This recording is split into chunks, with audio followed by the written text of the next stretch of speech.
Bonjour à tous, j'espère que vous allez bien. Vous me manquez beaucoup, mes 6e 2. J'espère qu'on va vite se retrouver.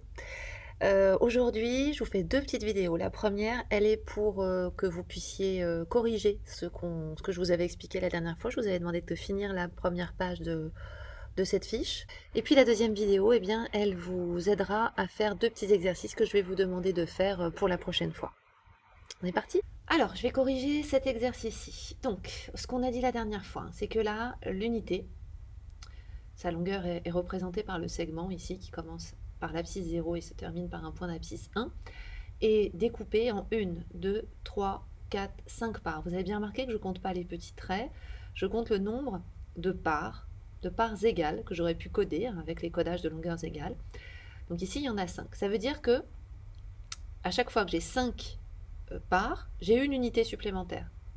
Alors ce que je peux commencer par faire déjà, c'est marquer que ici j'ai 5 cinquièmes. 1, c'est 5 cinquièmes. Et puis 1, 2, 3, 4 et encore un 5 parts supplémentaires, je vais être à 2, c'est-à-dire à 10 cinquièmes. 1, 2, 3, 4, 5, je vais être à 3, c'est-à-dire 15 cinquièmes, etc. Je vais m'arrêter là parce que je n'ai pas besoin d'aller plus loin. Alors, l'abscisse de A et l'abscisse de B, déjà, forcément, que ce sont des fractions ici, j'aurais pu l'exprimer sous forme de nombre décimal, mais on n'a pas encore revu les nombres décimaux ensemble, qui s'expriment sur un dénominateur de 5, puisqu'il y a 5 parts qui séparent chaque unité. Donc là, pour le point A, 1 cinquième, et encore 1 cinquième, ça me fait 2 cinquièmes, et encore 1, ça me fait 3 cinquièmes. Ici, j'ai 3 cinquièmes. Pour B, alors soit je recommence de 0, donc là, j'étais à 3 cinquièmes, 4 cinquièmes, 5 cinquièmes. En fait, je le sais, je l'ai marqué là. Quand j'arrive ici, je sais que je suis à 10 cinquièmes, 11 cinquièmes, 12 cinquièmes, 13 cinquièmes. Je peux écrire 13 cinquièmes de deux autres façons différentes, car je vois que le point B est entre ce point d'abscisse 2 et celui-ci d'abscisse 3. Autrement dit, l'abscisse de B, c'est 2 plus 1, 2, 3 cinquièmes. À partir du point d'abscisse 2, je fais un petit saut de 3 cinquièmes. Donc je peux aussi écrire 2 plus 3 cinquièmes. Ou encore, partir du point d'abscisse 3, et cette fois, enlever, ôter, retrancher, retirer, soustraire, vous avez plein de façons de le dire, 2 cinquièmes. Même chose ici, donc là, 1, 2, 3, 4, 5, 6 parts. Je vais donc avoir des sixièmes. Ici, j'ai 3 sixièmes. 1, et encore un 2, et encore un 3, que vous avez peut-être écrit 1 demi ou 0,5. Et puis pour le point D, alors là, j'ai 6 sixièmes, 6 sixièmes pour une unité, encore une unité, donc encore 6 sixièmes, ça me fait donc 6 sixièmes et encore 6 sixièmes, 12 sixièmes. Et le point D, je vois qu'il est juste à un petit sixième de moins que 2. Donc soit je compte du début, soit je recompte à partir de 6 sixièmes, soit je soustrais à partir de 12 sixièmes. Dans tous les cas, ça me donne 11 sixièmes, ou 1 plus 5 sixièmes, ou 2 moins 1 sixième. De la même façon ici, eh bien vous allez obtenir 2 tiers, et puis là, 5 tiers, que je pourrais écrire par exemple 2 moins 1 tiers, ou 1 plus 2 tiers. Voici la correction des deux exercices qui étaient juste au-dessous. Alors sur ces exercices, juste quelques petites précisions. Pour le point F, ici on est embêté parce que on a des quarts, nos unités sont divisées en quarts, et qu'on vous propose 5 demi. Mais réfléchissons un peu, 5 demi, qu'est-ce que ça veut dire? Imaginez, vous avez plusieurs unités disponibles devant vous, vous en prenez 5 demi. Quand vous prenez d'ailleurs un demi de quelque chose, combien de quarts prenez-vous? Vous prenez 2 quarts. 2 quarts, c'est pareil qu'une moitié, c'est pareil qu'un demi. Donc le nombre 1 demi et le nombre 2 quarts sont les nombres égaux. Ils ont juste une écriture différente. Ici, si je veux écrire 5 demi sous la forme de quarts, eh bien ça veut dire que je vais avoir 10 quarts, parce que chaque demi équivaut à 2 quarts. En fait, je l'obtiens en multipliant par 2 le numérateur et le dénominateur. Nous y reviendrons parce qu'il s'agit là d'une situation de proportionnalité et qu'il faut qu'on approfondisse ça. C'est ce qu'on devait faire ensemble, j'espère bien qu'on pourra le faire lundi ensemble, sinon on s'adaptera.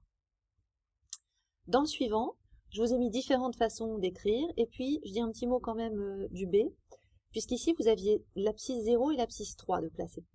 Alors là, si on compte le nombre de parts, on voit qu'il y a 12 parts égales.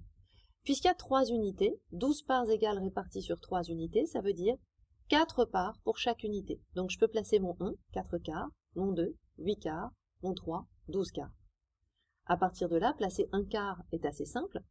Pour placer 6 huitièmes, bien cette fois je vais me dire que en fait un huitième c'est la moitié d'un quart, alors soit je compte de demi en demi comme ça, les demi-quarts en fait, soit je me dis que je peux simplifier cette fraction, là aussi on n'a pas encore beaucoup travaillé là-dessus, on va y revenir, en divisant 8 par 2, ça me donne 4, mais du coup je dois aussi diviser proportionnellement 6 par 2, ça me donne 3. Inversement pour le 8, je multiplie le 2 par 2 et le 3 par 2, j'obtiens 6 quarts. Bon ça c'est ce que j'ai fait aujourd'hui avec l'autre classe de 6e, on l'a bien détaillé en classe, c'est bien passé. Vous je vous ai pas en face de moi, donc c'est évidemment difficile et différent comme condition. Là, je ne vous en dis que ça, et soit on se revoit lundi et on reviendra là-dessus en prenant notre temps, soit au pire des cas, je vous ferai une autre vidéo ou un cours en ligne dans lequel on s'entraînera là-dessus. Je termine avec ces deux exercices-là. Je vous avais demandé, comme je vous l'avais présenté sur la vidéo la dernière fois, d'écrire chaque nombre sous la forme d'un nombre entier, plus une fraction qui est inférieure à 1, c'est-à-dire dont le numérateur est plus petit que le dénominateur, ce que nous on a appelé les fractions égyptiennes, qui sont aussi les proper fractions en anglais. 3 demi. 3 demi, c'est quoi? C'est 2 demi plus 1 demi. Donc une unité plus 1 demi. 7 tiers, c'est quoi? C'est 3 tiers, encore 3 tiers, ça me fait 6 tiers, c'est donc 2 unités, et il manque 1 tiers. 9 demi, j'ai 2 demi, plus encore 2 demi, 4 demi, plus encore 2 demi, 6 demi, plus encore 2 demi, 8 demi, là ça me fait mes 4 unités, je m'arrête parce que sinon je vais dépasser, je vais arriver à 10 demi. Par contre, puisque ça c'est 8 demi, il faut rajouter 1 demi pour atteindre les 9 demi. Puis 2 tiers, 2 tiers en fait c'est 2 tiers. Donc si je veux mettre un nombre entier devant, c'est forcément 0. Je termine avec celui-ci. En fait c'est une conséquence du précédent. 2 tiers c'est quoi? C'est ce qu'on vient d'écrire, c'est 0 plus 2 tiers. Donc 2 tiers est plus grand et supérieur au nombre entier 0. Et il est inférieur à 1 parce que 1 est égal à 3 tiers. Donc 1 est effectivement supérieur. Même chose pour 5 sixièmes. 5 sixièmes, c'est plus petit que 6 sixièmes. 6 sixièmes, c'est l'unité. 5 sixièmes est donc compris entre les deux entiers consécutifs, 0 et 1. Pour 9 quarts, vous pouvez vous poser la question autrement. Vous pouvez vous dire, dans 9, combien de fois 4? 2 fois 4 en entier. 2 fois 4, 8. Donc effectivement, dans 9, j'ai déjà 8 quarts. Donc 9 quarts est plus grand que 8 quarts, donc plus grand que 2. Et il est plus petit que 3, puisque 3, ce serait 12 quarts. Il faudrait rajouter aux 8 quarts de 2, 4 quarts supplémentaires, et ça nous ferait 12 quarts. Et pour finir, 7 demi, 7 demi. Dans 7, combien de fois 2? 3 fois. Donc je suis supérieur à l'entier 3, mais inférieur à l'entier 4, parce que l'entier 4, ce serait 8 demi. Voilà pour cette première vidéo. Je vous retrouve dans une deuxième vidéo pour vous aider sur les exercices et vous expliquer ce que j'attends de vous pour la prochaine fois.